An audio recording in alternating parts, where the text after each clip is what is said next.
Now, from CBS 4 News, this is Facing South Florida with Jim DeFede. Good morning, I'm Jim DeFede, and welcome to Facing South Florida.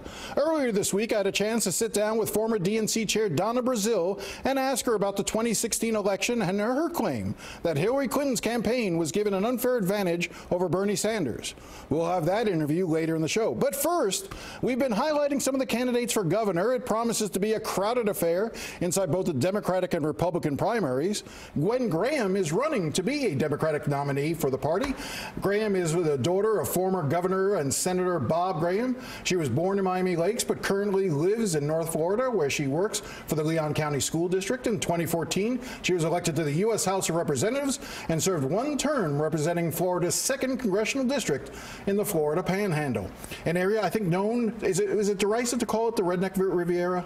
It is a beautiful part of Florida, and for anyone who has not been there, I invite you to come up and enjoy the Panama City area, that right around the bend there on the Gulf side. What's so wonderful about my opportunity to run for governor is that I get to go to so many parts of Florida, and they're all very special. No matter where I go, I feel like I'm home, Jim. So let's start there. Why do you want to be governor? Look, I am not a career politician. Never thought I would be doing this. I'm a mom. I was a PTA president. Professionally, have had a lot of wonderful, exciting opportunities. Worked for the school district as their in-house counsel in Tallahassee, and I served Florida in Congress. So my experiences and my commitment is to get us back on the right track in public education, to make sure we're protecting our environment again, and to make sure we have an economy that every Floridian is having an opportunity, not only just to go to work, but to have a good life as well. It's really concerning to me that almost 50% of our population here in Florida is one paycheck away from bankruptcy.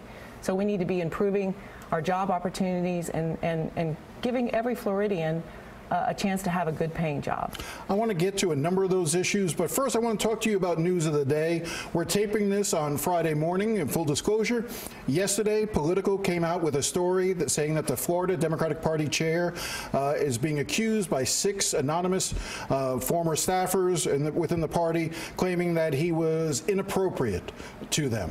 What was your reaction to that story, and do you believe that Steve Battelle should remain Florida Democratic Party chair? Well, I spoke to Chairman Battelle probably about 30 minutes ago or so and called on him to resign. I told him that he should resign.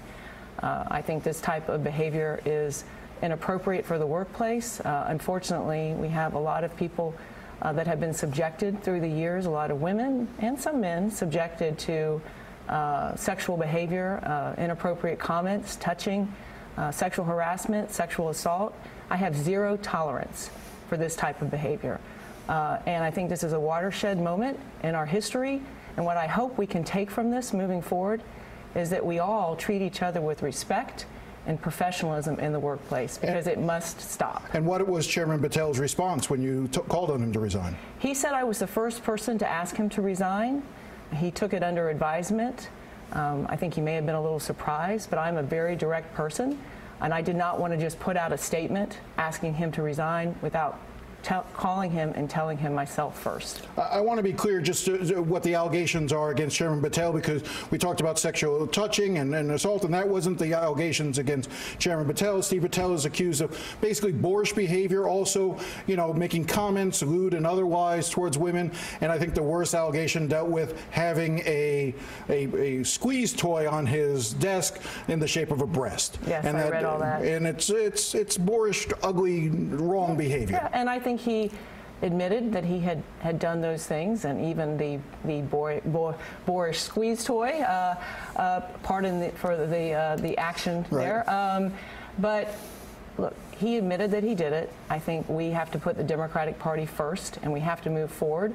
I anticipate that he will resign. That's the right thing to do. All right, let's move on. Let's talk about some of the issues. Let's talk about, was Governor Rick Scott wrong not to expand Medicaid here in Florida? Let me tell you, I'm doing work days like my father did work days. I've done 44. My dad's done 408. So I have a ways to go, but I'm going to keep trying because I'm very competitive. So one day I will beat him. One of the work days that I did was at a free clinic near the Orlando area. Now, this is a clinic where you have to be 200% below the poverty level in order to get care there. When I showed up and I was working the night shift, there was a line all the way down the front of this strip mall. And that really struck me, how desperate people are for health care here in this state. After I had spent the evening there working, a gentleman that I had spent some time with shared with me, and you could tell how hard it was for him to tell me this. He said, I have a lot of pride, but I had to come tonight because I was so sick. But the reason I'm here is I had to make the decision between putting food on the table for my children or getting the diabetes medicine. So I'm taking it that's a yes. You think that he should have expanded Medicaid? So absolutely, and let me tell you what I'm going to do as governor. First of all, Medicaid expansion is critical, and I'm going to make sure that it gets done. I'm going to work with the legislature, but if they will not work with me, to get this done, because it's the right thing to do for Floridians, I'm going to spearhead a constitutional amendment and get it on the 2020 ballot, because I know the people of Florida want this. And this is not a partisan issue.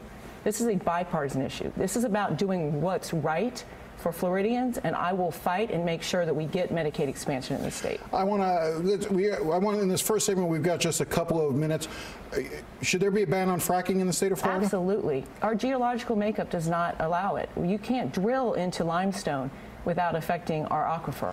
Now, on the other side of the coin, you voted in favor in Congress of the Keystone XL pipeline. You've been criticized by environmentalists for that. Why did you take that vote? Well, look, if there was some way that I could have kept Canada from extracting the oil, I would throw my body over the extraction point. But unfortunately, that's not the case. So I had a tough decision to make, and I make my decisions based on fact. The reality is that trucking and rail and barge transport of oil is actually more dangerous and actually emits more carbon emissions into the atmosphere. So the president was wrong to deny it before? President Obama was wrong in the decision he made? I think the president was making the decision that he thought was right at the time, but I think what we need to focus on here in Florida is to make sure that we're moving away from fossil fuels. We have a manufactured addiction to fossil fuels in this state, and as governor, I'm going to make sure we're doing things like entering the Paris climate change, banning fracking, banning oil drilling off our shores, and getting to solar energy as our primary source of energy. We're the Sunshine State. We can do this, Jim. Let's leave it here. When we come back, we'll pick up other issues. More with Gwen Graham when we return.